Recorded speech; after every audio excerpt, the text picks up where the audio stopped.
أحييكم أحييكم وبالأشواق ناتيكم فأغلى وردنا أنتم وكل الورد نهديكم.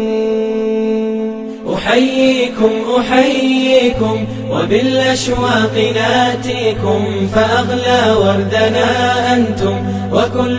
एक साहब सवाल पूछ रहे हैं कि अगर किसी रोज़ेदार के दांत से खून निकल जाए तो उससे रोज़ा टूट जाता है या नहीं। वाज़ेह रहे कि रोज़े की हालत में अगर दांत से खून निकलकर हलक से नीचे न उतरे तो रोज़े पर कोई असर नहीं पड़ेगा।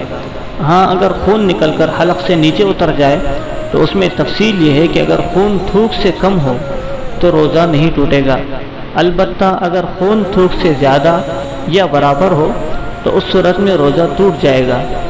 इसी तरीके से दूसरा सवाल है कि अगर रोज़े के दौरान ख़य हो जाए तो क्या इससे रोज़ा टूट जाता है।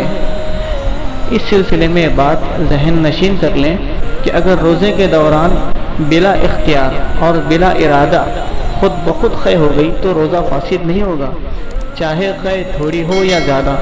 अगर अपने इख्तियार से ख़य की और मुंह भरकर ख़य हो गई तो रोज़ा फासिद हो जाएगा, और अगर मुंह भरकर ख़य नहीं हुई तो रोज़ा फासिद नहीं होगा।